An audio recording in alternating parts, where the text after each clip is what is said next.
Well, as I say, enormous in the States. We do show Remington Steele here. It tends to go out a bit at strange times, so maybe that would be the reason why it hasn't grabbed the imagination of the public here in the same way as America, do you think? I don't think it is going out, is it? Actually, I think the BBC took it off. As far as I know, they did. Well, that's what I heard. I heard it was on again and off again, actually. They put it on Tuesday night at 7, and then they put it on Wednesday night at 11. Listen, there's no need for you to turn nasty with me. I don't make these decisions. I know you don't tell them to take the things off. I know you don't, but that's what I heard the other day, that it's no longer on.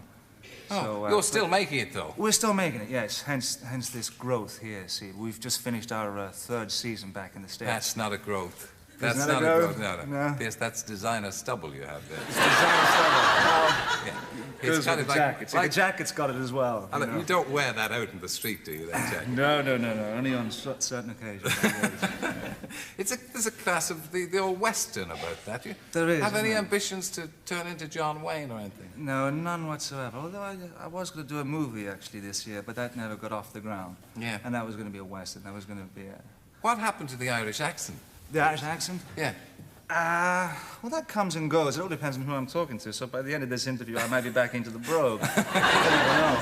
But would you have had to change to a slightly recognizable American accent to work in Remington Steele? Well, actually, when I was working here, people thought I was mid-Atlantic anyway. So I was halfway there.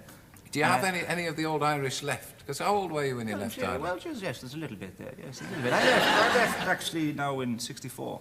I left. It's coming back. It's coming back. I left a bit cod, as they would say, but I left in '64. Do you remember any of the old Irish, any of the Gaelic? Do you remember your name in Irish? No, I don't. No, I just about remembered in English actually. Pierce Brosnan. No, all I remember is Sig Shears and Dullawallia, and Sig Shears means sit down, and Dullawallia means go home. Do you not remember in class?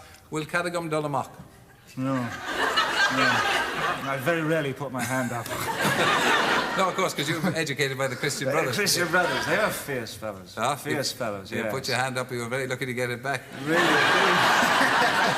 Yes, but I survived it anyway, and so... You certainly have survived it.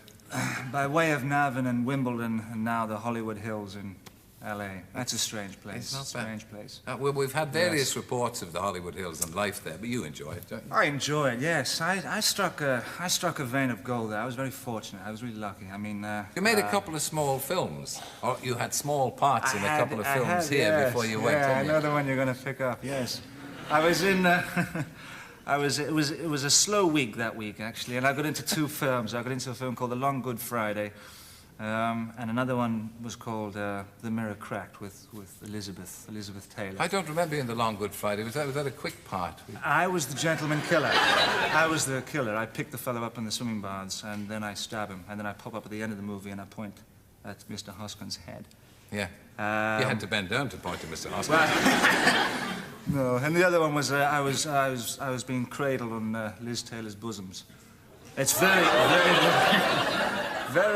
it's very brief. I mean, not her bosoms, but I mean my appearance.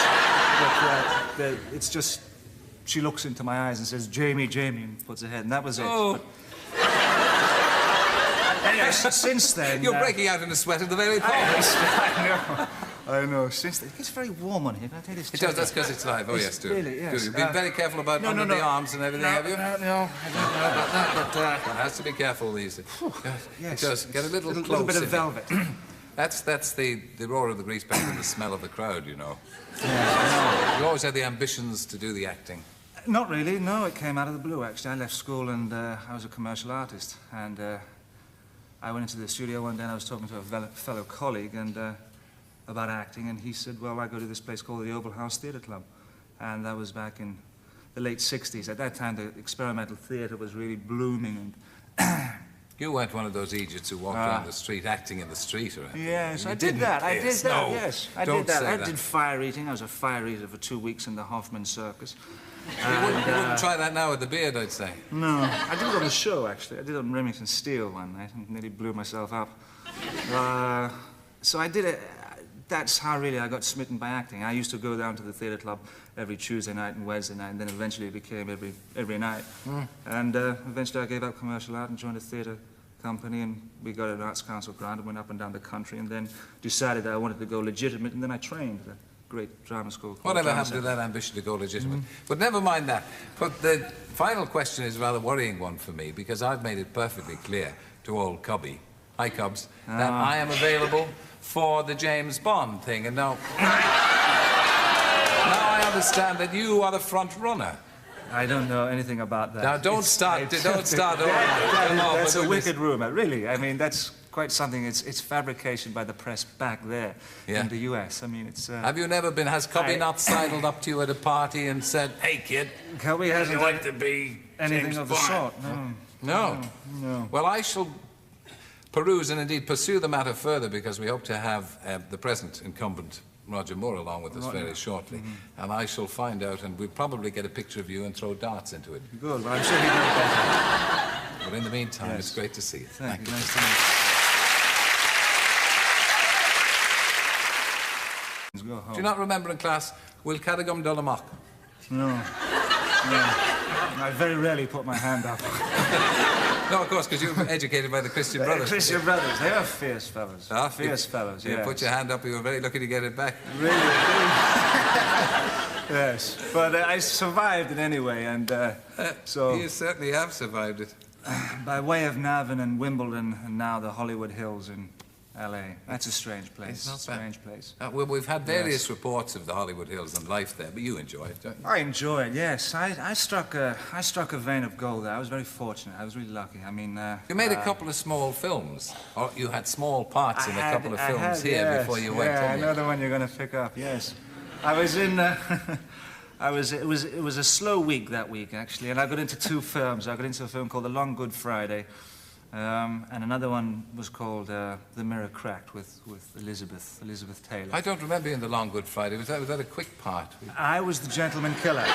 Go Western about that, do you? There is. Have any ambitions to turn into John Wayne or anything? No, none whatsoever. Although I was going to do a movie, actually, this year, but that never got off the ground. Yeah. And that was going to be a Western. That was going to be a... What happened to the Irish accent? The Irish accent? Yeah. Well, that comes and goes. It all depends on who I'm talking to. So by the end of this interview, I might be back into the brogue. I don't know. But would you have had to change to a slightly recognizable American accent to work in Remington Steele? Well, actually, when I was working here, people thought I was mid-Atlantic anyway. So I was halfway there. Do you have any of the old Irish left? Because how old were you when you left Ireland? Well, yes, there's a little bit there. Yes, a little bit. I left actually now in '64. I left. It's coming back. It's coming back. I left a bit cod, as they would say, but I left in '64. Do you remember any of the old Irish, any of the Gaelic? Do you remember your name in Irish? No, I don't. No, I just about remembered in English actually. Pierce Brosnan. No, all I remember is Sig Shears and Dullawallia, and Sig Shears means sit down, and Dullawallia means. Well, as I say, it's enormous in the States. We do show Remington Steele here. It tends to go out a bit at strange times, so maybe that would be the reason why it hasn't grabbed the imagination of the public here in the same way as America, do you think? I don't think it is going out, is it? Actually, I think the BBC took it off. As far as I know, they did. Well, that's what I heard. I heard it was on again and off again, actually. They put it on Tuesday night at 7, and then they put it on Wednesday night at 11. Listen, there's no need for you to turn nasty with me. I don't make these decisions. I know you don't tell them to take the things off. I know you don't, but that's what I heard the other day, that it's no longer on. Oh, so, you're still making it, though? We're still making it, yes. Hence this growth here, see. We've just finished our third season back in the States. That's not a growth. That's not a growth? No. Yes, that's designer stubble you have there. It's designer stubble. Yeah. It's kind of like the jacket's got it as well. You don't wear that out in the street, do you, that jacket? No. Only on certain occasions.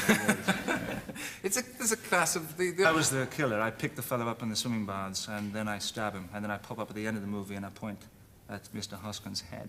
Yeah. You had to bend down to point to Mr. Hoskin. No, and the other one was I was being cradled on Liz Taylor's bosoms. It's it's very brief. I mean, not her bosoms, but I mean my clutch. But it's just, she looks into my eyes and says, Jamie, and puts her head, and that was it. Oh. Anyway, since then... You're breaking out in a sweat at the very thought. I know. I know. Since it gets very warm on here. Can I take this? It does. That's because it's live. Oh, yes, do. Really, yes. You've been very careful about under the arms and everything, have you? No, I don't know about that, but... One has to be careful these days. Yes. It does. Get a little close. A little bit of in. velvet. That's the roar of the grease paint and the smell of the crowd, you know. Yeah, You always had the ambitions to do the acting. not really, no. It came out of the blue, actually. I left school and I was a commercial artist. And I went into the studio one day and I was talking to a fellow colleague and about acting, and he said, well, I go to this place called the Opal House Theatre Club. And that was back in the late 60s. At that time, the experimental theatre was really blooming. And You weren't one of those idiots who walked around the street acting in the street or anything. yes, You I did that. I did yes, that, no, yes. I don't did that. say I that. did fire eating. I was a fire eater for 2 weeks in the Hoffman Circus.